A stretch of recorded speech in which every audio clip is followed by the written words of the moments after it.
ప్రియమైన దేవుని మాట్లాడారు. గతించిన 2 రోజులుగా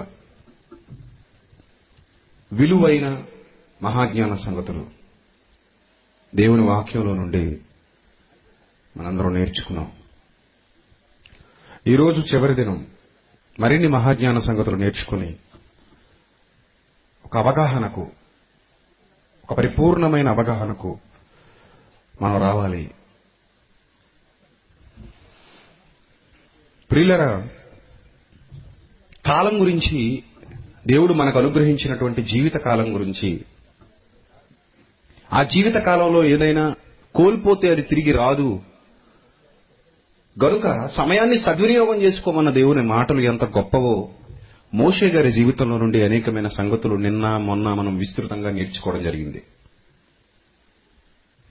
మీరు విన్న మాటలన్నీ హృదయంలో పెట్టుకుని కీర్తనలో 90వ కీర్తన చదువుతుంటే మోషే గారి ఆవేదన కళ్లకు కట్టినట్టుగా మనకు కనబడుతుంది. 90వ కీర్తన 10వ వచనం చూద్దాం. మా ఆయుష్కాలము 70 సంవత్సరములు, అధిక బలమున్న ఎడల 80 సంవత్సరములగును. నా ఆయుష్కాలం 70 సంవత్సరాలు, అధిక బలమున్న ఎడల 80 సంవత్సరాలు. కానీ మోషే గారి ఆయుష్కాలం ఎంత? మోషే గారి ఆయుష్కాలం ఎంత? 120 సంవత్సరాలు. మోషే గారి ఈ కీర్తన ఏ ఉద్దేశంతో రాస్తున్నారు మీకు అర్థం కావాలి.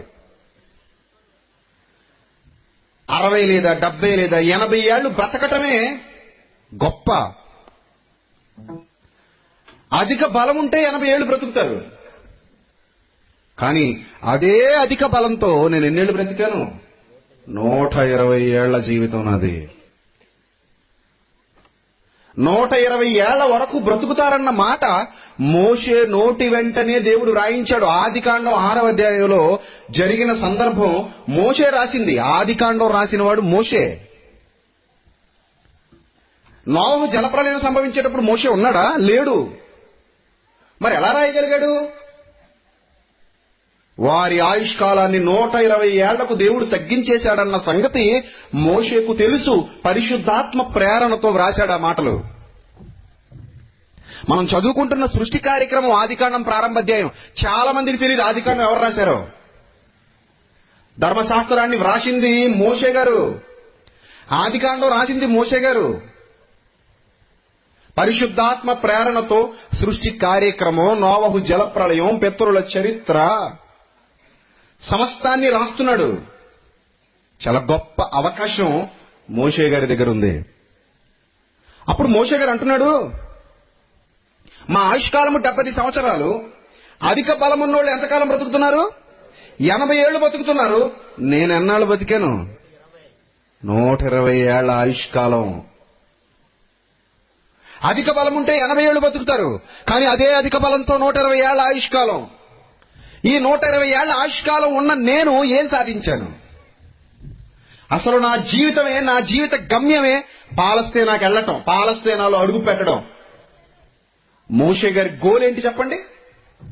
మోషే గారి గోల్ ఏంటి? మోషే గారి లక్ష్యం ఏంటి? పాలస్తీనాలో అడుగు పెట్టడం ఆయన లక్ష్యం. అందరినీ పాలస్తీనాకు నడిపించడం ఆయన లక్ష్యం. అలాంటి లక్ష్యాన్ని నేను ఛేదించలేకపోయానన్న బాధ ఎంత బాధో తెలుసాది. 120 ఏళ్ల జీవితాన్ని పెట్టుబడిగా పెట్టింది ఆ ఒక్క లక్ష్యాన్ని సాధించడానికి. ఆ ఒక్క లక్ష్యాన్ని సాధించడానికి 120 సంవత్సరాల జీవితం పెట్టుబడి అనుకుంటే ఆ పెట్టుబడి అంతా ఏమైపోయింది? వృధా. ఆ పెట్టుబడి అంతా వృధా అయిపోయింది. ఆయన అనుకున్న గమ్యస్థానానికి వెళ్ళలేకపోయాడు. చివరిగా వెళ్లి ప్రభువును బ్రతిమలాడుకుంటున్నాడు. తండ్రి, నీ బాహుబలాన్ని నీ దాసునికి చూపించావు, నన్నెంతో ప్రేమించావు, నీ ఇల్లంతటి మీద నేను నమ్మకంగా ఉన్నాను, ఆ సంగతి నీకు తెలుసు. అయినప్పటికీ ఏదైనా అవకాశం ఉంటే ఒక్కసారి అడుగు పెట్టి చచ్చిపోతాను ప్రభు అని బ్రతిమలాడుకున్నాడండి. ఒక్కసారి ప్రభు అడుగు పెట్టి చచ్చిపోతాను ప్రభు. ఒక్క నదే కదా ప్రభు దాటాల్సిందే. యోర్దాను నది దాటితే అయిపోయింది, గమ్యానికి వెళ్ళిపోతాను. యోర్దాను నది దాటితే గమ్యానికి వెళ్ళిపోతాను. ఒక్క అవకాశం ఇప్పించు తండ్రి, ఒక్క అవకాశం ఇప్పించు తండ్రి, యొర్దాను దాటి ఆవలున్నటువంటి ఆ పాలస్తీనా దేశానికి నేను వెళ్ళిపోయి నా జన్మను సార్థకం చేసుకుంటాను. 120 ఏళ్ల నా జీవితం వృధా కాకూడదు. ఇన్నాళ్ల నా కష్టం వృధా కాకూడదు. నా గమ్యం అది. నా పితరులకు నీవు వాగ్దానం చేసిన భూమి అది. అక్కడికి నేను వెళ్ళాలి. అవకాశం ఈ ప్రభువా, అవకాశం ఈ తండ్రి అని అంటే అవకాశం ఇవ్వలేదండి. ఎందుకు ఇవ్వలేదు? మాట విషయంలో దేవుడు తీసుకునేంతటి శ్రద్ధ, మాట విషయంలో ఆయనకున్నటువంటి పట్టింపు. ఒకటి కలపొద్దు, ఒకటి తీయొద్దంటే నా పరిశుద్ధతను నీవు సన్మానించలేదు. ఆయన పరిశుద్ధతను సన్మానించని నాడు ఎవరైనా అంతే అనే పాఠాన్ని మోషే జీవితం మనకు నేర్పిస్తుంది. ఆయన పరిశుద్ధతను సన్మానించని నాడు వాడు రెవరెండ్ అయినా, బిషప్ అయినా, ఎంత గొప్ప జ్ఞానైనా, ఎన్ని సంవత్సరాల పాటు సేవలో నడుచుకున్నా, వాడెంత గొప్పవాడైనా ప్రపంచంలో ఆయన మాటను గౌరవించి ఆయన పరిశుద్ధతను సన్మానించకపోతే వాడు గమ్యస్థానానికి చేరుకోలేడు. మోషే గారు చాలా గొప్పవారు. ఆయనకున్న గొప్ప గొప్ప క్వాలిటీస్, చాలా గొప్ప వ్యక్తి మోషే గారు. అంతటి మహానుభావుడు ఒక చిన్న పొరపాటుగా మనకు కనబడుతుంది. కానీ దేవుడు దాన్ని చాలా పెద్ద పొరపాటు అన్నాడు. నీవు నా పరిశుద్ధతను సన్మానించలేదు గనుక నువ్వు వెళ్ళకూడదు. ఎందుకంత సీరియస్ గా తీసుకుంటున్నాడో అదే దైవ గ్రంథంలో ఒక అద్భుతమైన మాట రాశాడు చూడండి. దేవుడు తన మాట విషయంలో ఎంత సీరియస్ గా ఉంటాడో, ఇవ్వబడిన అవకాశాన్ని ఎవడైనా దుర్వినియోగం చేసుకుంటే ఆ అవకాశాన్ని ఎలా వెనక్కి తీసేసుకుంటాడో మీరు జాగ్రత్తగా చూడాలి. దేవుడికి అస్సలు మొహమాటం ఉండదు, దేవుడికి అస్సలు పక్షపాతం ఉండదు. ఇచ్చాం కదా వెనక్కి తీసుకోకూడదన్న ఫీలింగ్ ఉండదు దేవుడికి. వెంటనే లాగేసుకుంటాడు. ఏదైనా సరే, ఆయుష్ అయినా సరే, ఇచ్చాం కదా ఉంచేద్దామని అనుకునే టైపు కాదు దేవుడు. ప్రపంచానికి ఇది తెలియాలి. లాగేసుకుంటాడు వెంటనే. చూడండి సమూయేలు మొదటి గ్రంథంలో ఒక అద్భుతమైన సందర్భాన్ని మీకు ఇప్పుడు చూపిస్తాను. దేవుడు ఒక రాజును నియమించాడు ఇశ్రాయేలీల మీద. గాడిదలు మేపుకునేవాడు ఒక రాజును నియమించాడు. ఆ రాజు పేరు సౌలు. చాలా గొప్ప చక్రవర్తి. ఒక అద్భుతమైన అవకాశం అతన్ని వరించింది. మామూలు సాదాసీదా వ్యక్తి, మామూలు సాధారణమైన వ్యక్తి. అలాంటి సాధారణమైన వ్యక్తిని ఒక అద్భుతమైన అవకాశం వరించింది. ఆ అద్భుతమైన అవకాశం ఏంటో తెలుసా? ఇశ్రాయేలు జనాంగాన్ని పరిపాలించే మొట్టమొదటి రాజు నువ్వే. ఫస్ట్ కింగ్, మొట్టమొదటి రాజు నీవే. మొదటి వాడవు. ఇశ్రాయేలు జనాంగాన్ని పరిపాలిస్తావు. నీకు అవకాశం ఇవ్వబడింది. ఆ సింహాసనం మీద నువ్వు కూర్చుంటావు. ఆ సింహాసనాన్ని నువ్వు వేలతావు. అవకాశం ఇచ్చి దేవుడు చెప్పమన్న మాట, చెప్పిన మాట సౌలు వినాలి. సింహాసనం మీద కూర్చున్నాడు. యుద్ధానికి వెళ్ళమన్నాడు దేవుడు. యుద్ధానికి వెళ్ళి ఆ యుద్ధంలో ఏమీ తీసుకురావడానికి వీల్లేదు, దోపుడు సొమ్ము పట్టుకోవడానికి వీల్లేదు. ఖచ్చితంగా చెప్పాడు, మీరు యుద్ధానికి వెళ్ళండి, కానీ దోపుడు సొమ్ము పట్టుకోవడానికి వీల్లేదు. అలా సౌలు యుద్ధానికి వెళ్ళాడు. అమాలేకీయుల మీదకి యుద్ధానికి వెళ్ళాడు. యుద్ధం చేసేశాడు. కావాల్సినవన్నీ తెచ్చుకున్నాడు. ఇప్పుడు కూడా దేవుడు నా పరిశుద్ధతను వీడు ఏం చేయలేదు, సన్మానించలేదు. ఎవరి ఎదుట నన్ను అవమానపరిచాడు? ప్రజల ఎదుట, ప్రజలందరి ఎదుట, ఇశ్రాయేలీయులందరి ఎదుట నన్ను ఏం చేశాడు? అవమానపరిచాడు. ఇశ్రాయేలీయులందరి ఎదుట అందరూ చూస్తున్నారు. యథా రాజా తథా ప్రజ. రాజు గడ్డి తింటే వీడు కూడా ఏం చేస్తాడు? గడ్డే తింటాడు. అందుకే మన పెద్దలు కూడా ఒక మాట అంటారు, తల్లి చేలు మేస్తుంటే దూడ గట్టును మేస్తుందా? నువ్వు సీరియల్ దగ్గర కూర్చుని కూడు తింటుంటే నీ బిడ్డ బైబిల్ దగ్గర కూర్చుని కూడు తింటదా? దూడ చేలో మేస్తుంది.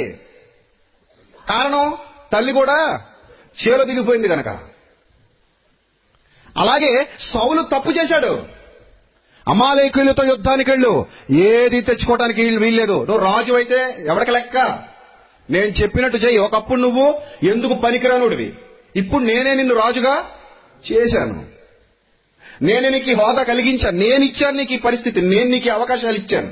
నీ జీవిత కాలంలో నేను నీకు ఇచ్చిన అవకాశం ఇది. గనుక నువ్వు సద్వినియోగం చేసుకోవాలి. నా పరిశుద్ధతను నీవు సన్మానించాలి. నీకు నచ్చినట్టుగా నువ్వు ఉంటానంటే కుదరదు. నా పరిశుద్ధతను నీవు సన్మానించాలి. రైట్. చెప్పిన తర్వాత ఇతడు మాట వినలేదండి. మాట వినలేదు. చూడండి ఏం చేశాడు. మాట వినలేదు. ఏమైందో చూడండి. సమూయేలు మొదటి గ్రంథం 15వ అధ్యాయం. సమూయేలు మొదటి గ్రంథం 15వ అధ్యాయం 10 నుంచి చూడండి. అప్పుడు యెహోవా వాక్కు సమూయేలునకు ప్రత్యక్షమై ఈలాగు సెలవిచ్చెను, సౌలు నన్ను అనుసరింపక వెనుక తీసి నా ఆజ్ఞలను గైకొనకపోయెను గనుక, నా ఆజ్ఞలను, నా మాట గైకొనకపోయెను గనుక అతనిని రాజుగా నిర్ణయించినందుకు నేను పశ్చాత్తాపడుచున్నాను. చిచ్చి, ఇలాంటి ఉన్న రాజుగా చేశానని బాధగా ఉంది నాకు. అతడు నా మాటే గౌరవించలేదు, నా మాటే పాటించలేదు, నా మాటే పట్టించుకోలేదు. పశ్చాత్తాపడుచున్నాను. అందుకు సమూయేలు కోపావేశుడై రాత్రంతా యెహోవాకు మొర్రపెట్టుచుండెను. ఉదయమున సమూయేలు లేచి సౌలును ఎదుర్కొనుటకు పోగా సౌలు కర్మెలునకు వచ్చి అక్కడ జయసూచకమైన శిలను నిలిపి తిరిగి గిల్గాలునకు పోయిన సమాచారం వినెను. తర్వాత అతడు సౌలునకు రాగా సౌలు, యెహోవా వలన నీకు ఆశీర్వాదము కలుగునుగాక, యెహోవా ఆజ్ఞను నేను నెరవేర్చితిననగా. ఏమంటున్నాడట? ఆయన మాట నెరవేర్చేశాను, ఆయన మాట చొప్పున చేసేశాను, ఆయన మాట ప్రకారంగా జరిగించాను అనగా, సమూయేలు, అలాగైతే నాకు వినబడుచున్న గొర్రెల అరుపులు, ఎడ్ల రంకెలు ఎక్కడివే అని అడిగాను. అందుకు సౌలు, అమాలేకుల యుద్ధ నుండి జనులు వీటిని తీసుకుని వచ్చిరి. ఆ జనులు తెచ్చేశారు, నాకు సంబంధం లేదు. అది ఎందుకు అనుకుంటున్నావు? నీ దేవుడైన యెహోవాకు బలిచ్చుటకే, మా సొంతానికి కాదు బాబు తెచ్చుకున్నది, మా సొంతానికి కాదు తెచ్చుకున్నది, నీ దేవుడైన యెహోవాకు బలిచ్చుటకే. ఆయనకు బలి ఇవ్వడానికి నువ్వు తెచ్చినా ఆయన వద్దంటే నువ్వు తేవటానికి వీలు లేదు. మాట విషయంలో దేవుడు చాలా ఖచ్చితంగా ఉంటాడండి. ఆయన మాట విషయంలో చాలా ఖచ్చితంగా ఉంటాడు. అందుకే చూడండి, ఎందుకంటే ఏమంటున్నాడు చూడండి, 22వ వచనం, 21 నుంచి చదువు. అయితే గిల్గాలులో నీ దేవుడైన యెహోవాకు బలి అర్పించుటకై జనులు శపితములకు గొర్రెలలోను ఎడ్లలోను ముఖ్యమైన వాటిని తీసుకుని వచ్చిరని సమూయేలుతో చెప్పాను. అందుకు సమూయేలు తాను సెలవిచ్చిన ఆజ్ఞను ఒకడు గైకొనుట వలన యెహోవా సంతోషించునట్లు, తాను సెలవిచ్చిన ఆజ్ఞను ఒకడు గైకొనుట వలన యెహోవా సంతోషించున్నట్లు ఒకడు దహన బలులను అర్పించుట వలన ఆయన సంతోషించునా? ఆలోచించుమో. బలులు అర్పించుట కంటే ఆజ్ఞను గైకొనుటయు, పొట్టేళ్ల కొవ్వు అర్పించుట కంటే మాట వినుటయు శ్రేష్టము. తిరుగుబాటు చేయుట సోద చెప్పుటయను పాపముతో సమానము. పాపం చేశాడు, తిరుగుబాటు చేశాడు. అక్కడ మోషే కూడా తిరుగుబాటు చేశాడనే అన్నాడు దేవుడు. మోషే తిరుగుబాటు చేశాడన్నాడు. సౌలును కూడా ఏమంటున్నాడు? తిరుగుబాటు చేశావు. అదేంటి ప్రభు, నీకోసమే కదా ప్రభు బలి ఇవ్వడానికి తెచ్చింది. Shut up. నాకు బలి ఇవ్వడానికి తెమ్మని నేను చెప్పానా? అమాలేకీయుల దగ్గర నుంచి ఏది తీసుకురాకూడదని నేను చెప్పానా? అమాలేకీయుల దగ్గర నుంచి ఏది తీసుకురాకూడదని నేను చెప్పాను. మరి నువ్వేం చేశావు? తీసుకొచ్చావు, తప్పు చేశావు. నా మాట వినకుండా తప్పు చేశావు. చూసారా ఆయన ఎంత సీరియస్ గా ఉన్నాడో మీకు అర్థమవుతుందా? ఆయన ఎంత సీరియస్ గా ఉన్నాడో. సౌలు సింహాసనం పోయిందండి. అతడి జీవిత కాలంలో సౌలు సింహాసనాన్ని కోల్పోయాడు. అంటే ఇవ్వబడిన అవకాశం దేవుడు మరలా తిరిగి తీసేసుకున్నాడు. ఇచ్చిన అవకాశాన్ని దేవుడు తిరిగి తీసేసుకున్నాడు. మనసు పెట్టి ఆలోచించాలి. రాత్రి మీరు మీ అందరికీ ఆయుష్కాలం ఇచ్చాడు. అధిక బలమున్న ఏడలు 80 సంవత్సరాలు. కానీ నాకు 120 ఏళ్లు. ఎందుకు నాకు 120 ఏళ్లు? నా ప్రజల్ని నడిపించడానికి నీకు 40 ఏళ్లు పట్టుద్ది నాయన. గనుక 80 ఏళ్లకే నీ చాప్టర్ క్లోజ్ అయిపోవాలి. కానీ మరో 40 ఏళ్ల ఆయుష్కాలం అది నా చేతిలో ఉంది. నీకు పొడిగించాను. ఎందుకు తెలుసా? నా పరిశుద్ధతను నీవేం చేయాలి? సన్మానించాలి. నా పరిశుద్ధతను సన్మానించుటకు నీకు ఆయుష్కాలాన్ని పొడిగించాను. అలా ఆయుష్కాలాన్ని పొడిగిస్తే నువ్వు దాన్ని సద్వినియోగం చేసుకున్నావా? చేసుకోలేదు, దుర్వినియోగం చేసుకున్నావు. అందుకే మా దినములు లెక్కించుటకు మాకు నేర్పము. ఇవ్వబడుతున్న ప్రతి రోజు ఆయన యొద్ద నుండి మనకు అందుతుంది. ఆయన యొద్ద నుండి మన అకౌంట్ లో పడుతుంది. ఏ రోజుకి ఆ రోజే మన అకౌంట్ లో పడుతుంది. ఆయుష్కాలం కూడా అంతే. ఏమనుకుంటున్నావు ఆయుష్కాలం గురించి? నీకు ఏమర్థమైంది అసలు? ఈ రోజు నా అకౌంట్ లో ఆయుష్కాలం లేదు. నాకు మంచం మీద పడుకుని పొద్దున లేచే టైంకి నాకేం పడాలి? నా అకౌంట్ లో ఏం పడాలి? ఆయుష్కాలం పడాలి. ఒకవేళ నా అకౌంట్ లో ఆయుష్కాలం పడకపోతే ఆ రోజుతో నా అకౌంట్ ఏమైపోద్ది? క్లోజ్ అయిపోద్ది. అంటే దినదినగండం అని మీరు తెలిసి అంటారో తెలియకంటారో నాకైతే తెలియదు. కానీ మీరు అంటున్న మాట మాత్రం కరెక్టే. ఈ రోజు నా జీవితంలో, ఈ రోజు నేను బ్రతుకున్నాను, మీ అందరూ ఎదుట నిలబడి ఉన్నాను. మీరందరూ బతుకున్నారు, కుర్చీలో కూర్చున్నారు, బరకాల మీద కూర్చున్నారు, వెనక నిలబడి వింటున్నారు. రేపొద్దున్న మీరు ఎలాగే ఉండాలంటే మీ అకౌంట్ లో దేవుడు ఒక రోజుని ఏం చేయాలి? డిపాజిట్ చెయ్యాలి. దేవుడు మీ అకౌంట్ లో ఒక రోజు డిపాజిట్ చేయలేదు అనుకోండి, మీ అకౌంట్ ఏమైపోద్ది? అక్కడితో క్లోజ్. అక్కడితో మీ అకౌంట్ క్లోజ్ అయిపోద్ది. అంటే దినదినము ఆయన ఆశీర్వాదం కొరకు, ఆయన మనకు అనుగ్రహించే ఆ క్షణాల కొరకు, ఆ దినాల కొరకు కనిపెట్టుకోవాల్సిన పరిస్థితి. నీకు 120 ఏళ్ళు ఇచ్చాను మోషే, 120 ఏళ్ల జీవితకాలం నా కోసం ఇవ్వబడింది, నువ్వు చేయాల్సిన నా పని కోసం ఇవ్వబడింది. కానీ నువ్వేం చేశావు? నా కొరకు పుట్టి ఒక మహానాయకుడుగా నా కొరకు జన్మించి దినములు లెక్కించుట నీకు రాలేదు. 80 ఏళ్ల జీవితం ముగిసిపోవాలి, 120కి వచ్చాను, ఇంకా నా సత్తువ తగ్గలేదు, నా చూపు మందగించలేదు, నేనింత పవర్ఫుల్ గా ఉన్నానంటే కారణం ఎవరి కోసం? ప్రభువు కోసం. ప్రభువు కొరకు జరిగించవలసిన కార్యం ఉంది. ఆ కార్యము కొరకు నేను ఒక సాధనంగా వాడబడుతున్నాను. అందుకే నాకు ఈ జీవితం ఇలా ఇవ్వబడింది. లేదంటే నేను 80 ఏళ్లకి ఏమైపోవాలి? మరణించాలి. అధిక బలం ఉన్న 80 ఏళ్లకు నేను మరణించాలి. అధిక బలం ఉన్న ఒక 80 ఏళ్లకు నేను మరణించాలి. కానీ 120 వరకు నా జీవితం వెళ్లిపోయిందంటే కారణం ప్రభువు నా పట్ల చూపిస్తున్న కృప, నా అకౌంట్ లో ఆయన చేస్తున్నటువంటి డిపాజిట్. ఆరోగ్యశ్రీ కార్డులు పట్టుకుని ఆరోగ్యశ్రీ రోగులు, ముఖ్యంగా డయాలసిస్ పేషెంట్లు హాస్పిటల్కి వెళ్తారు. వాళ్ళ అకౌంట్ లో డబ్బులు పడితేనే హాస్పిటల్లో డయాలసిస్ చేస్తున్నారు. అకౌంట్ లో డబ్బులు పడలేదు అనుకోండి, చేయరు. ఆ మొబైల్ కి మెసేజ్ రావాలి గవర్నమెంట్ దగ్గర నుంచి, దానికోసం వీళ్ళు మొబైల్ పట్టుకుని ఆశగా ఎదురు చూస్తూ ఉంటారు. అర్థమవుతుందా? అలా దేవుడు గొప్ప జీవితాన్ని మనకిచ్చి దాన్ని సద్వినియోగం చేసుకోమంటే, సద్వినియోగం చేసుకోకుండా దుర్వినియోగం చేసుకున్నానన్న బాధతో మోషే ఏడుస్తున్నాడు. గమ్యస్థానాన్ని చేరుకోలేకపోయానన్న బాధతో మోషే ఆవేదన పడుతున్నాడు. ఆయన ఆవేదన వర్ణనాతీతం. అయిపోయింది, టైం అయిపోయింది. ఇప్పుడు ఏదో చేసుకుందామన్న అవకాశాలు లేవు, ఇప్పుడు ఏదో చేద్దామన్న అవకాశం లేదు. వృధా అయిపోయింది జీవితం, వృధా. ఆయన ఎంత గొప్ప స్థితిలో ఉన్నా, ఆయన పరదేశకు వెళ్ళినా ఆయన భూమి మీద ఉండగా కోరుకున్నటువంటి లక్ష్యాన్ని మాత్రం చేరుకోలేకపోయాడు. భూమి మీద ఉండగా ఆయన సాధించాలనుకున్న లక్ష్యాన్ని సాధించలేకపోయాడు. మీరు నా సొత్తు, మీరు నా ప్రజలు, అందుకే ఇదిగో ఈ జనాంగాలందరినీ వెళ్ళగొట్టాను, పాలు తేనెలు ప్రవహించే దేశాన్ని మీకు దారాదత్తం చేస్తున్నాను, నా నామ మహిమార్థమై మీరు బ్రతకాలి, పరిశుద్ధ జనాంగంగా నా కోసం మీరు నిలబడాలి, నా ఆజ్ఞలు మీరు పాటించాలి, నాకు మీరు మహిమ తీసుకుని రావాలి, నా చిత్తాన్ని మీరు నెరవేర్చాలి. ఇన్ని రాయిస్తే వాళ్ళు దేన్ని పాటించలేదండి, దేన్ని పాటించలేదు. మొత్తాన్ని వదిలేశారు. ధర్మశాస్త్రాన్ని ఏం చేశారు? వదిలేశారు. ఇప్పుడు పౌలు గారు చెప్తున్నాడు అదే విషయాన్ని చూడండి, 10:5. అయితే వారిలో ఎక్కువ మంది దేవునికిష్టులుగా ఉండకపోయిరి గనుక అరణ్యములో సంహరింపబడిరి. మీరు కూడా ఈ లోకంలోనే సంహరింపబడతారు, జాగ్రత్త. ఇప్పటికే చాలా మంది సంహరింపబడ్డారు, ఇంకొంతమంది సంహరింపబడే లిస్ట్ లో ఉన్నారు. సంహార దూత మీ వాకిట నిలిచి ఉన్నాడు. ఇది వాస్తవం. సంహార దూత పాపం చేస్తూ, క్రీస్తుకు అన్యాయం చేస్తూ, సత్యాన్ని వదిలేసి, దేవుని మాటను గౌరవించక, దేవుని పట్టించుకొనక, దేవునికి భయపడక, ఇష్టానుసారంగా బ్రతుకుతున్న వాళ్ళందరి గుమ్మాల ఎదుట సంహార దూత నిలబడున్నాడు. ఎప్పుడే చేస్తాడో మిమ్మల్ని కూడా చేస్తాడు. అదే పౌలు గారి మాటల్లోని పరమార్థం. నేటికి క్రైస్తవులకు అర్థం కాని పౌలు గారి మాటల్లోని పరమార్థం అదే. అనేక మంది దేవునికిష్టులుగా ఉండకపోయిరి గనుక అరణ్యములో ఏమయ్యారు? సంహరింపబడిరి. ఆయన మాటను గౌరవించలేదు గనుక సంహరింపబడిరి. వారు ఆశించిన ప్రకారము మనము చెడ్డవాటిని ఆశింపకుండునట్లు ఈ సంగతులు మనకు వ్రాయబడి ఉన్నవి దృష్టాంతములుగా. అందుకే నిన్న మొన్న మీకు బోధించిన బోధనలోని సారాంశం ఏంటనుకుంటున్నారు?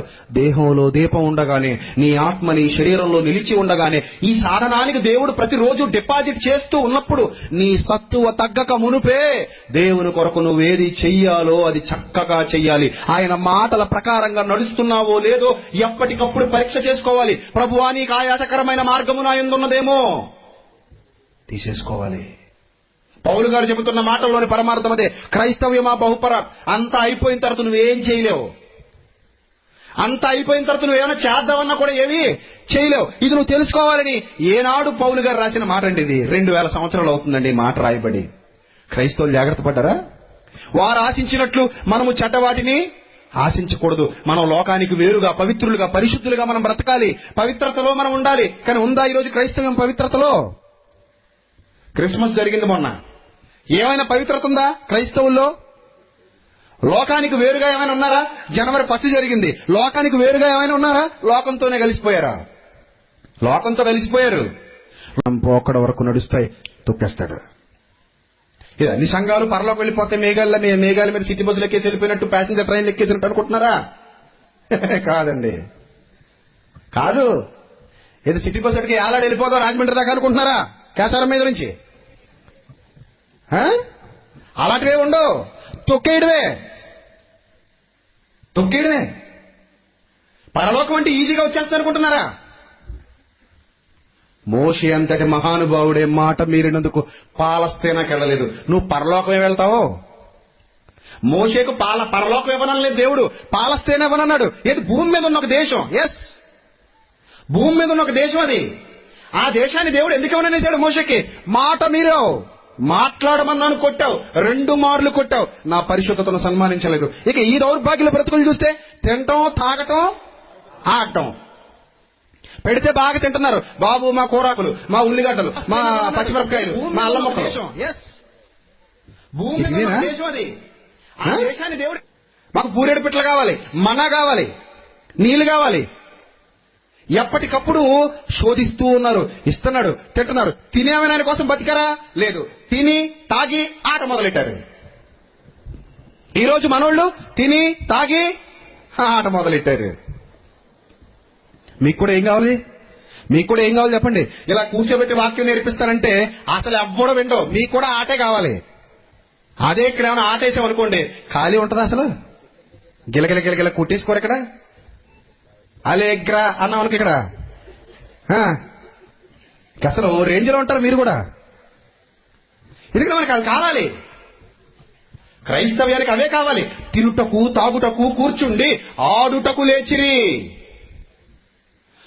అలా మనం ఉండకూడదు అని క్రైస్తవులకు 2000 సంవత్సరాల క్రింద చెబితే ఉండొద్దని పౌలు అన్నందుకేమో పని కట్టుకుని అలాగే ఉంటాం మేము. ఏం చేస్తావు చెయ్యి. ఆయన అన్నందుకేనేమో కసిగా అలాగే ఉంటున్నారు.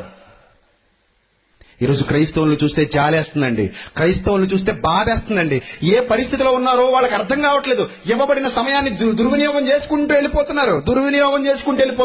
కాలం విలువ ఎవరికీ తెలియలేదు. ఇప్పుడు రేపో మాపో నువ్వు చచ్చిపోయావనుకో, వెనక్కి తిరిగి చూసుకుంటే నీ ఆయుష్కాలం అంతా పట్టి అలా కనబడుద్ది. ఒక్క పట్టి కూడా నువ్వు సద్వినియోగం చేసుకున్నది ఉండదు. అంటే నీకు జీతమే రాదు. కాలాన్ని వృధా చేసుకుంటే జీతం రాదు. కాలాన్ని వృధా చేసుకుంటే కూలి పని రాదు. కాలాన్ని వృధా చేసుకుంటే పరలోకం రాదు. ఇవ్వబడిన ఆయుష్కాలం ఏమిటనుకుంటున్నావు? ఆయన మాటల్ని నువ్వు పాటిస్తున్నావో లేదో ఏ రోజుకి ఆ రోజు లెక్కలు నమోదైపోతున్నాయి. ఖాళీగా పొట్ట పెంచేసుకుని అరుగు మీద కూర్చొని కాలం గడిపేసానుకో, చేట్ల బియ్యం వేసుకుని ఏరుకుంటూ గాలి మాటలు చెప్పుకుంటూ టైం అయిపోద్ది. 4 సీరియల్లో 3 సినిమాల కింద అయిపోద్ది జీవితం. రోడ్డు మీద కూర్చుని సోది కబుర్లు చెప్పుకుంటూ 4 తొట్టి గ్యాంగ్ వేసుకుని తిరిగేస్తే జీవితం అయిపోద్ది. చచ్చిపోతావు ఏదో రోజున. కానీ దేవుడికి నువ్వు లెక్క చెప్పాలి. ఆయన నీకు అప్పగించిన పని, నీకు ఇచ్చిన కాలం 2 కలిపి అడుగుతాడు. చచ్చిపోతావు. అప్పుడు సమాధానాలు ఉండవు నీ దగ్గర. ఏం చెప్పాలో తెలీదు. నీకు డిపాజిట్ చేశాను కదరా? అవును ప్రభా. ఎన్ని డిపాజిట్ చేశాను రా? చాలా సంవత్సరాలు ప్రభా. మరి ఏం చేసావురా? గాలికి తిరిగాను ప్రభా. పేక మీద అడిగేసి ఒక్కటే తొక్కడం. ఇంకా ఎవడరా నేను గాలికి తిరగమన్నాడు? నీ బాబు సొత్తు అనుకున్నావా కాలం? ఎవరనుకున్నావు? కాలం నాదే. నీ అకౌంట్ లో డిపాజిట్ చేసింది ఎవరనుకున్నావు? నేను. నిన్ను మేఘం క్రింద నిలబెట్టింది నేను, నీకు వాక్యాన్ని వినిపించింది నేను, నీ చేతుల్లోనికి బైబిల్ అనే మహాజ్ఞాన గ్రంథాన్ని పంపించింది నేను, నిన్ను ఒక సంఘంలోనికి చేర్చింది నేను, నీకు అవకాశాన్ని ఇచ్చి బైబిల్ చదవమని చెప్పింది నేను, ఆ మాటల ప్రకారంగా ప్రవర్తించమని చెప్పింది నేను. ఇదిగో ఇలాంటి సభల ద్వారా నీకు బుద్ధి చెప్పించింది కూడా నేనే. ఇంతగా నీకు ప్రకటిస్తే ఏవిరా నాయనా చేసితివి? ఏం చేశావు నువ్వు? ఏమో ప్రభువా, ఏదో అలా అందరితో పాటు వెళ్ళిపోయాను ప్రభువా. ఏదో అందరూ అలాగే వెళ్తున్నారు, నేను కూడా వెళ్ళిపోయాను ప్రభువా. ఇంత పెద్ద తప్పు చేసేసుకుంటున్నారని నాకు తెలియలేదు ప్రభువా. పొద్దున్న లేచి ముంతేసుకుని కూలికి వెళ్ళకపోతే సాయంత్రానికి 500 కాగితం చేతిలో పడదు. అప్పుడు పొయ్యిలో పిల్లులు పడుకుంటాయి, మంచం మీద నువ్వు పడుకుంటావు ఎండిపోయి. ఎందుకు వెళ్ళిపోతున్నావు పొద్దునే లేచి ఆదరా వంట చేసుకుని చేలోకి, ఉద్యోగానికి, వ్యాపారానికి, పరుగులు ఊరుకుల పరుగులు జీవితం. అమ్మో మా ఎండీ తిట్టేస్తాడు, అమ్మో మా ఆఫీసర్ తిట్టేస్తాడు, అమ్మో మా మేనేజర్ కోపడిపోతాడు, పరుగు వెళ్ళిపోవాలి. ఎందుకు? సమయం 5 నిమిషాలు లేట్ అయితే రానివారు లోపలికి, 1 నిమిషం లేట్ అయితే ఆఫీసులో అంత ఎత్తి గుర్తాడు. మీ ఎండి, మీ రైతు, మరి దేవుడు కలిగించని వాడే నిమిషాల గురించి ఎంత ఆలోచించి లెక్కలు అడుగుతుంటే ఎందుకురా లేట్ అయింది అంటాడు. ఈ జేబులో ఉన్న టైటాన్ వాచి తిప్పేసి, టైటాన్ వాచి తిప్పేవాడే లేట్ ఎందుకు అయిందిరా అని అడుగుతుంటే ఆ వాచీలకి బాబు సూర్యుడు, ఆ సూర్యుని తిప్పేవాడు ఇంకెంత లెక్కడగాలి నిన్ను చెప్పు. నీ కంపెనీ వాడు, నీ ఫ్యాక్టరీ వాడు, లేకపోతే నీ ఆఫీసులో వాడు ఓ టైటానో ఫాస్ట్ ట్రాక్ వాచి పెట్టుకుని అది చూస్తాడు, అది చూసి నేను లెక్క అడుగుతాడు. మరి వీళ్ళందరికీ బాబు గడియారం, అది పెద్ద గడియారం. ఆ గడియారం తయారు చేసింది ఆయన, పరలోకపు తండ్రి. ఆయన ఏమని అడగాలి నిన్ను లెక్క? సూర్యుడు పెద్ద ముళ్ళు, చంద్రుడు చిన్న ముళ్ళు, నక్షత్రాలు లెక్క చాలా ముళ్ళు ఉన్నాయి పైన, అన్ని తిరుగుతున్నాయి. విశ్వ గడియారం అది పెద్ద గడియారం. మరి ఆ గడియారాన్ని నీకిచ్చి, అక్కడ నీకు బ్రతుకునిచ్చి, ఈ గడియారాన్ని చూసుకుంటూ బైబిల్ చదువుకుంటూ ఆయనకిష్టమైన బ్రతుకు బ్రతకాలని నిన్ను కోరుతున్నప్పుడు ఆయన మాటలను వదిలేసి నీకు నచ్చినట్టుగా బతుకుతున్నావే, లెక్కడగడా అడుగుతాడు. లెక్క చెప్పాలి. నువ్వు ఎన్ని ఆటలు ఆడినా ఆటలన్నిటికీ లెక్క చెప్పాలి. చూడండి తర్వాత మాట ఏమంటున్నాడు, అని వ్రాయబడినట్టు వారిలో కొందరి వలె మీరు విగ్రహారాధికులై ఉండకుడే. మీరు విగ్రహారాధికులు. విగ్రహారం అంటే ఈ విగ్రహాన్ని ఆరాధించిన విగ్రహారాధికులే. లోకంలో మీరు దేన్ని ఆరాధించినా విగ్రహారాధికులే. డబ్బును ఆరాధించినా విగ్రహారాధికులే. శరీరానికి సుఖాలను ఆరాధించినా విగ్రహారాధికులే. ఏదో బొమ్మ చేసుకుని దానికి పూలు చల్లితే విగ్రహారాధికులు వేసుకోకండి, అది విగ్రహారాధనే. దానికంటే భయంకరమైన విగ్రహారాధన ఇంకా ఉన్నాయి బైబిల్లో. మీరు విగ్రహారాధకులై ఉండకూడే. ఈ శరీరం కోసం, విడిచిపెట్టి వెళ్లిపోయే శరీరం కోసం ఇష్టం వచ్చినట్టుగా తిరక్కండి, జాగ్రత్త పడండి అని దేవుడు చెబితే ఈ రోజు జాగ్రత్త లేదు. కాబట్టి ఈ సంఘం కూడా దేవుడిచ్చిన అవకాశాన్ని కోల్పోతుంది. దేవుడిచ్చిన అవకాశాన్ని సద్వినియోగం చేసుకోలేకపోతున్నారు చాలా మంది. దేవుడిచ్చిన అవకాశాన్ని దుర్వినియోగం చేసుకుంటున్నారు. కాబట్టి పాతాళ వశమైపోవటానికి సిద్ధంగా ఉన్నారు. భయం, భక్తి ఎవరిలోనూ లేవు. అమ్మో నేనేమైపోతానో, నా అవకాశం అంతా దుర్వినియోగం చేసేసుకున్నాను, నేనేం చేసుకోలేకపోయాను, నేను ఆయన కోసం ఏం చేయలేకపోయాను, నా శరీరాన్ని పవిత్రంగా సజీవయాగంగా సమర్పించలేకపోయాను, సమయం అంతా ఇలాగ గడిపేశాను. రోజులు దొరికిపోయాయి జీవితంలో. అందుకే ఏమంటున్నాడు చూడండి, మరియు వారి వలె మనము వ్యభిచరింపకయుందము. 8వ వచనం, వారి వలె మనము వ్యభిచరింపకయుందము. వ్యభిచారిణులారా, ఈ లోక స్నేహము దేవునితో వైరమని మీరెరుగరా. ఈ లోక స్నేహము దేవునితో వైరమని మీరెరుగరా. లోక సంబంధుల్లా మీరు ఉండకూడదు, లోక సంబంధుల్లా మీరు మారకూడదు. ఇన్ని సత్యాలు తెలిసినప్పటికీ తిని తాగి ఆడటానికే ఇష్టపడుతున్నారండి. సాతాను అనేక మంది కళ్లకు మబ్బులు కమ్మింపజేసి, వాళ్ల మనోనేత్రాలు మూసేసి, సత్యం అర్థం కానివ్వకుండా చేసి మెల్లిగా వాళ్ళను తప్పుదారిలోనికి తీసుకుని వెళ్ళిపోతున్నాడు. మెల్లిగా తప్పుదారిలోనికి తీసుకెళ్లిపోయాడు. మెల్లిగా మాయ చేసేశాడు, మోటకించేశాడు, మభ్యపెట్టేశాడు. ఇక మీరు ఏం చేయగలరు? ఈ సమయం అంతా వృధా అయిపోతే రేపు పొద్దున్న మీరు ఏదైనా చెయ్యాలన్నా చేయలేరు. ఒక్కసారి మంచం పట్టారనుకోండి, మళ్లీ లేవలేరు. అప్పుడు నేనేదో చేద్దాం అనుకున్నా చేయలేరు. వయసు అంతా అయిపోయిందనుకోండి, అయిపోయాక మళ్ళీ ఏమీ చేయలేరు. వయసు అంతా గతించిపోయాక దేవుడి కోసం ఏమీ చేయలేరు. పరిశుద్ధతను కాపాడుకోలేరు, బైబిల్ చదవలేరు, వాక్యానుసారంగా ప్రవర్తించలేరు. ఉన్న సమయం అంతా వృధా అయిపోద్ది. మీరు అనుకుంటున్నారు ఈ రోజు ఉన్నట్టే రేపు ఉంటుందని. చాలా మంది యవనస్తులు అనుకుంటున్నారు, ఒంట్లో సత్తు ఉంది, నరాల్లో రక్తం సర్రన ప్రవహిస్తుంది, మనకేంటి లెక్క, ఎవడి లెక్క మనకేంటి అనుకుంటారు. ఏమండి, అలాంటి వాళ్ళందరికీ ఒక గుణపాఠం దేవుడు చెబుతున్న మాటలు. సత్తువ తగ్గిపోయిన తర్వాత, జీవితం అంతా కోల్పోయిన తర్వాత మళ్ళీ నాకు ఈ అవకాశం రావాలి, నేను ఏదో చెయ్యాలి అనుకుంటే రాదు బిడ్డ అలాంటి అవకాశం. ఈ రోజు 2 కాళ్ళ మీద నిలబడున్నావు, రేపొద్దున్న అదే కాళ్ళు ఎండిపోయి మంచం పడతావు. అప్పుడు పరిస్థితి ఎలా ఉంటుందో తెలుసా? 4 మెతుకులు పెడితే బాగుండు బాబోయ్ అన్న పరిస్థితికి వెళ్ళి చచ్చిపోతావు. ఏం చేయగలడా? అప్పుడు లేచి దేవుడి కోసం ఏమైనా చేయగలడా? పవిత్రతను కాపాడుకోగలడా? పరిశుద్ధంగా బతకగలడా? చేసిన తప్పులకు ప్రాయశ్చిత్తం చేసుకోగలడా? గడిపేసిన కాలాన్ని మళ్ళీ తిరిగి తెచ్చుకోగలడా? ఆలోచించుకో. ఈ రాత్రి నీ జీవితంలో విలువైన క్షణాలు, దేవుని కోసం నువ్వు పుట్టావు, దేవుని కోసం నువ్వు బ్రతకాలి, దేవుని కోసం నీ జీవితం సజీవ యాగంగా సమర్పించబడాలి. అంత గొప్ప జీవితం వృధా చేసేసుకుంటూ ఇష్టం వచ్చినట్టు బ్రతికేస్తున్నావు. పేతురుతో ప్రభు అదే చెప్తాడు, ఇప్పుడు నీకు యవనస్తుడివై ఉన్నావు గనుక నీకు నచ్చిన చోటికి వెళ్ళిపోతున్నావు. కానీ పేతురు, ఒక రోజు నువ్వు చేతులు చేస్తావు, నీకిష్టము కాని చోటుకు ఒకడు నిన్ను మోసుకుని పోతాడు. అలాంటి మరణం నువ్వు మరణించాలి. అలాంటి బాధాకరమైన మరణం నువ్వు మరణించాలి. గనుక సమయం ఉండగా సద్వినియోగం చేసుకో అని బైబిల్ చెబుతుంది. ఆ రోజు ఇశ్రాయేలీయులు అలా సద్వినియోగం చేసుకోలేకపోయారు, మోషే గారు సద్వినియోగం చేసుకోలేకపోయారు. ఈరోజు క్రైస్తవులు కూడా ఏం చేసుకోలేకపోతున్నారు? సద్వినియోగం చేసుకోలేకపోతున్నారు. పని కట్టుకుని దుర్వినియోగం చేస్తున్నారు. పని కట్టుకుని మరి దుర్వినియోగం. ఎక్కడ సద్వినియోగం లేదు. ఎక్కడ సత్యానుసారంగా కాలాన్ని వినియోగించేవాళ్ళు లేరు. వాక్యానికి చోటిచ్చేవాళ్ళు లేరు. వాక్యం కొరకు ఆలోచించేవాళ్ళు లేరు. దేవుని కొరకు బ్రతికేవాళ్ళు లేరు. ఎవరికి నచ్చిన మార్గాల్లో, ఎవరికి హృదయంలో పుట్టిన కోరిక చొప్పున వాళ్ళు తీర్చుకుంటూ బ్రతికేస్తున్నారు హాయిగా. కానీ ఒకరోజు దేవుడు నిన్ను లెక్కల్లోనికి తీసుకొచ్చే రోజుందని మర్చిపోకు. నీవు చేసినదంతా నీ నెత్తి మీదకి రప్పించే రోజు ఒకటి ఉందని మర్చిపోకు. ఆ రోజు నువ్వు ఏడ్చి పెడగొబ్బలు పెట్టినా ఎలాంటి ప్రయోజనం ఉండదు. జాగ్రత్త. ఈ రోజు ఉన్నట్టే ప్రతిరోజు ఉంటుందని అనుకోకు. ఈ రోజులా రేపు ఉండదు. ఇక్కడ చాలా మంది ముసలాళ్ళు ఉన్నారు. లేపు అడగండి, ఎలాగుంది? సర్రన ప్రవహిస్తుందా రక్తం? అడగని చెప్తారు. మంచి కదా బాబు, సల్లారిపోయి గిర్రని తిరిగేస్తుంది బాబు. ఇప్పుడు మాకేమి సర్రన ప్రవహిస్తుంది బాబు? కాళ్ళు లొంగిపోయాయి, చేతులు లొంగిపోయాయి, నడుం జారిపోయింది, తింటే అరగట్లేదు, తినాలన్న ఆలోచన దొరకట్లేదు. మందులతో కాలం గడుపుతూ జీవితాన్ని ఇలా మోసుకుని వచ్చేస్తున్నాం. ఎక్కడో చోట ఆగిపోతాం, తీసుకెళ్లి పడేస్తారు. ముసలోళ్ళ మాటకి అసలు విలువే ఉండదు ఇంట్లో, తెలుసు కదా మీకు. నువ్వు పక్కవో అంటాడు. ఈడెవడీడు మనవడు. ఒకప్పుడు ఈడు బుడతాడు, ఈ రోజు మనవడు. ఎంత అయ్యాడు. ఇప్పుడు ఏమంటాడు? నువ్వు బయటికి ముసలోడా నువ్వు చెప్తాడు మాకు అంటాడు. విలువ పోయింది. జీవితం అంతా ఇలాగే గడిచిపోయింది.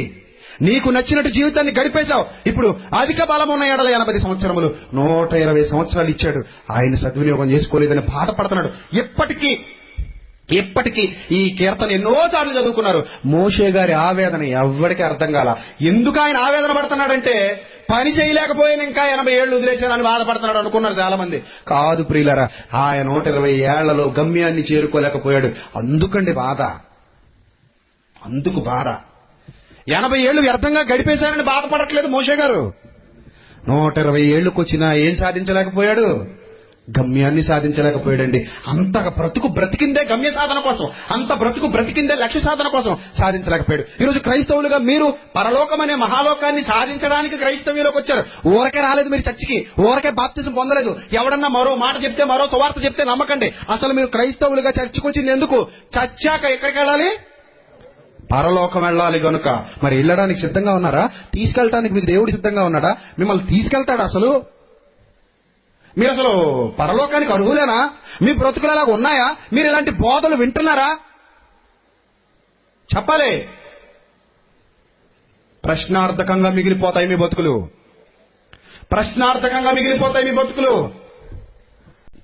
రొట్టె ద్రాక్షరసం తింటున్నారు కాబట్టి కనీస బాధ్యతగా మీరు సువార్త పనిని మోయాలి, భారాన్ని మోయాలి అని చెప్పింది ఆయనే. గనుక ఆయన పనిలో ఉన్నారు. కానీ చాలా మంది క్రైస్తవులు ఏమీ తెలియకుండా అజ్ఞానంలో కొట్టుకుపోతున్నారు. అజ్ఞాన సాగరంలో మునిగి తేలిపోతున్నారు. ప్రియులారా, మీ మీద నాకేమైనా కోపమా? మీ మీద నాకేమైనా ద్వేషమా? మీ సంఘాలంటే నాకేమైనా పడదా? లేకపోతే మీ డబ్బు ఏమైనా నేను అడిగానా? మీ సేవకులకి నాకేమైనా పూర్వపు రాయలసీమ తగాదాలు ఏమైనా ఉన్నాయా? ఏం లేవు కదండి. నాకేంటి చెప్పండి అసలు? నేనెవడో మీరేమో నాకు తెలిసి అసలు ఎప్పుడైనా మీతో నేను గొడవలు పెట్టుకున్నానా? మీకు నాకేమైనా పూర్వం నుంచి కుటుంబ తగాదాలు ఉన్నాయా? ఏమీ లేవు కదండి. మీ మీద నాకు కక్ష ఏంటి? మీ మీద నాకు ద్వేషం ఏంటి? ఎంతసేపు నిలబడి మాట్లాడుతున్నానంటే మీ కుటుంబాలు బాగుండాలని, మీరు బాగుండాలని. మీ మీద నాకు ద్వేషం ఏంటి చెప్పండి? మీరు బాగుంటే చూడాలని, మీరు బాగా బ్రతికితే చూడాలని నా ఆశ. మీకు బైబిల్ నేర్చుకుని దేవునికి ఇష్టలుగా జీవిస్తే సంతోషపడేది మొదట నేనే. అందుకే ఈ వాక్యాన్ని మిమ్మల్ని తిట్టి కొట్టి ఎలాగైనా సరే ఉపదేశించాలి. మాయలోకి వెళ్ళిపోతున్న మిమ్మల్ని మాయలో నుండి బయటికి తీసుకొని రావాలి. అది తప్ప వేరే లక్ష్యం మాకు లేదు. అది తప్ప వేరే ఆలోచన మాకు లేదు. సత్య సంబంధులుగా మీరు మారాలి. సత్యాన్ని మీరు గ్రహించాలి. సత్యానికి మీరు దగ్గర అవ్వాలి. ఈ దేవుడు ఏం కోరుతున్నాడో మీ బ్రతుకులో అది జరగాలి. లేదా ఈ జీవితం ముగిసిపోతుంది. జీవితం ముగిసిపోయిన తర్వాత ఎంత ఏడ్చినా మళ్ళీ వెనక్కి తిరిగి రాదది. ఇప్పటికే ఒక్కసారి శ్మశానానికి వెళ్ళి చూడండి. కాలగర్భంలో కలిసిపోయారు మీలాగే. ఈ కేశవరంలో నడిచి తిరిగిన వాళ్ళు, కలిసి బ్రతికిన వాళ్ళు ఇప్పుడు మట్టిలో పడుకున్నారు. మరలా వెనక్కి తిరిగి తీసుకొని రాగలరా? వాళ్ళ జీవితాలు వాళ్ళకి ఇవ్వగలరా? వాళ్ళ ఇంట్లో వాళ్ళు నివసించగలరా? వాళ్ళు కొనుక్కున్న భూములు వాళ్ళు అనుభవించగలరా? లేదే. ఒక్కసారి జీవితం ముగిసిపోయిందా మళ్ళీ తిరిగి రాదు. ఒక్కసారి అకౌంట్ క్లోజ్ అయిపోయిందా మళ్ళీ ఓపెన్ చేసుకోవటం ఎవడి వల్ల కాదు. అందుకే మోషే గారు బాధపడుతున్నారు. కీర్తనల గ్రంథంలో మరో మాట చూపిస్తాను చూడండి, ముగించుకుందాం. కీర్తనల గ్రంథం 39వ కీర్తన 4వ వచనం. 39వ కీర్తన 4వ వచనం. దేవా, నా అంతము ఎట్లుండునది, నా దినముల ప్రమాణము ఎంతైనది నాకు తెలుపుము.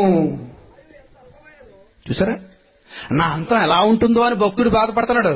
ఎందుకు తెలుసా? మోషే గారి అంతం బాలేదండి. మోషే గారి అంతం బాలేదని దావీదుకి తెలుసండి.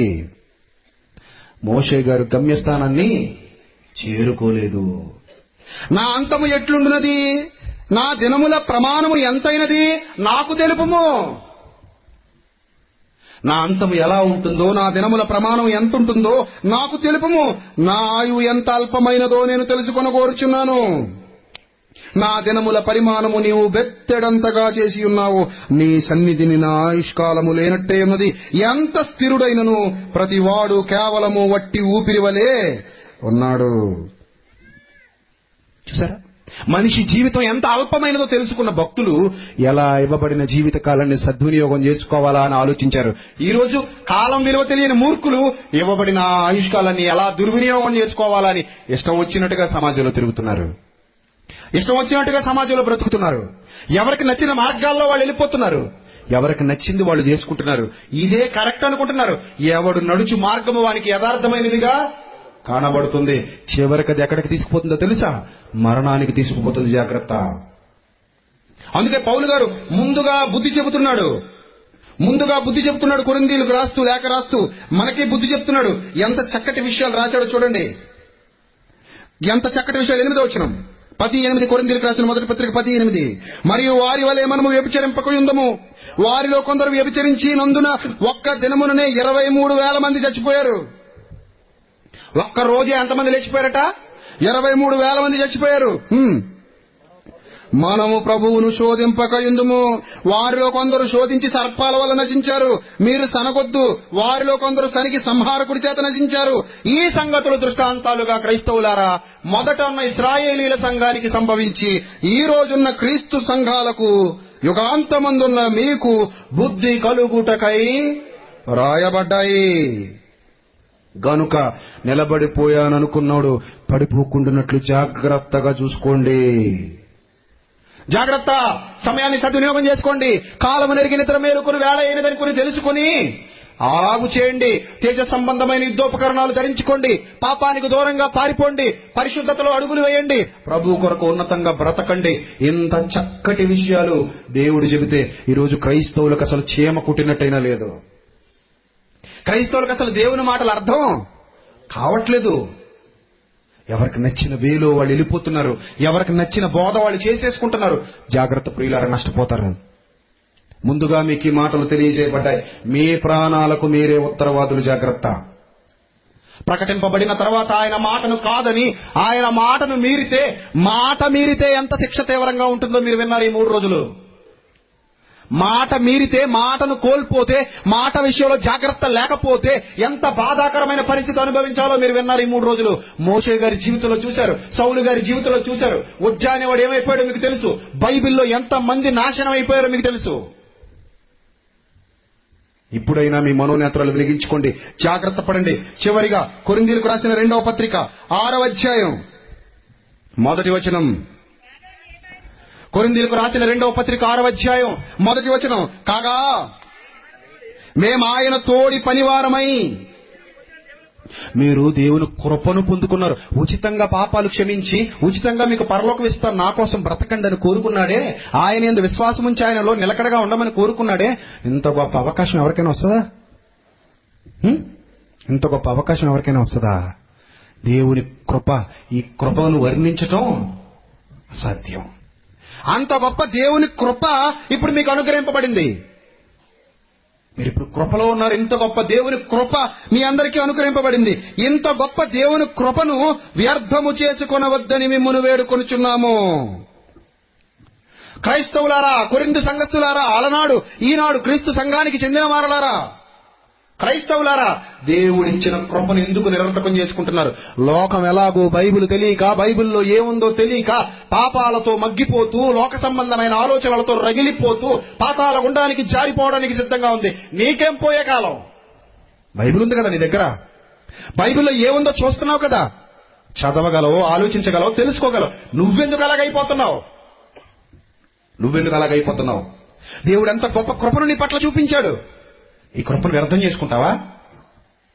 నువ్వు బాగా అప్పుల పాలు అయిపోయినప్పుడు, తీర్చలేని భయంకర పరిస్థితుల్లో నువ్వు ఉన్నప్పుడు, ఒక 20-30 లక్షల అప్పు నీ మీద ఉన్నప్పుడు, రోజుకి 100 రూపాయల సంపాదన కూడా నీకు లేనప్పుడు ఏం చేస్తావు? ఏం చేస్తావు?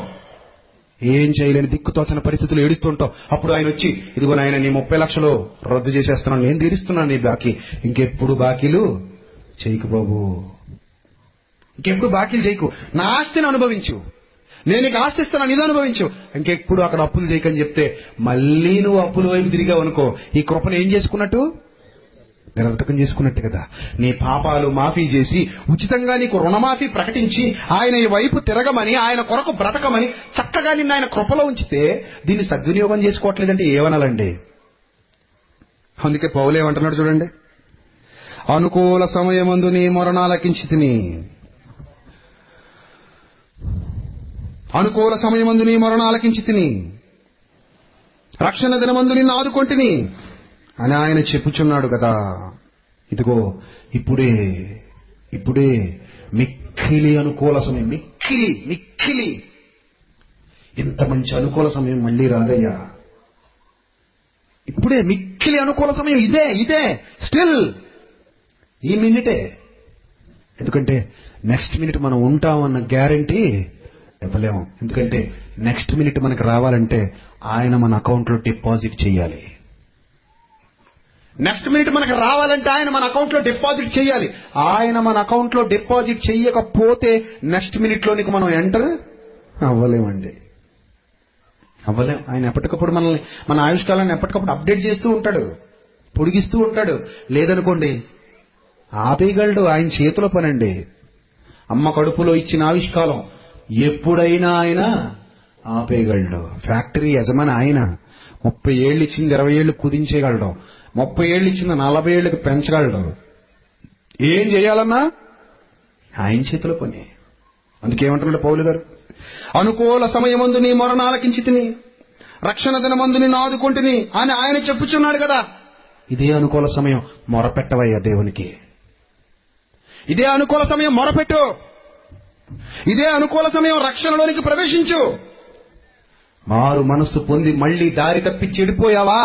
ఇదే అనుకూల సమయం, మరలా నీ బ్రతుకును సెట్ చేసేసుకో. తొందరగా సెట్ అయిపో, తొందరగా నీ బ్రతుకును మార్చుకో, లేదా పోతావు.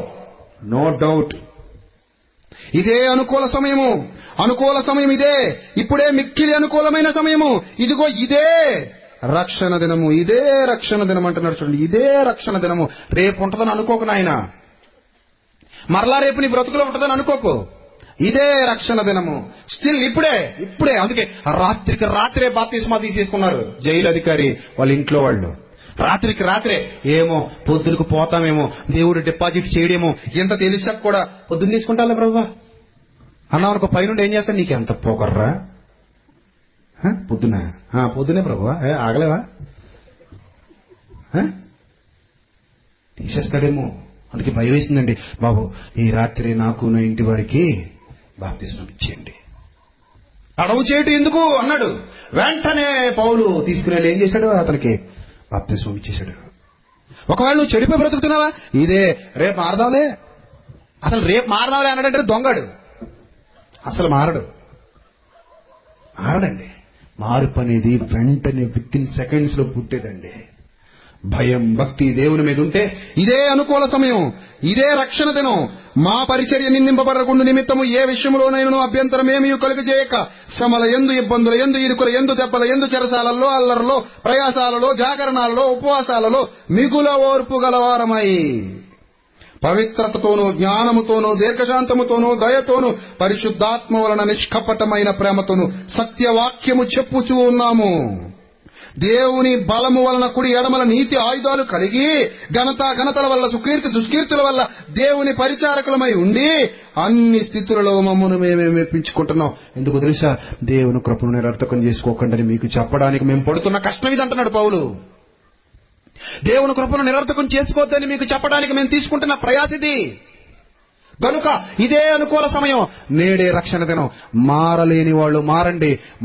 మళ్ళీ మారిపోయిన దొంగలారా, దొంగ క్రైస్తవులారా, మళ్ళీ మీ బ్రతుకులు మార్చేసుకోండి. వెంటనే సెట్ అయిపోండి. దేవుని రెక్కల నీడలో నుంచి బయటికి వెళ్ళావా, కోడి పిల్లలా గద్దొచ్చి ఎత్తుకుపోతే జాగ్రత్త. చిన్న కోడి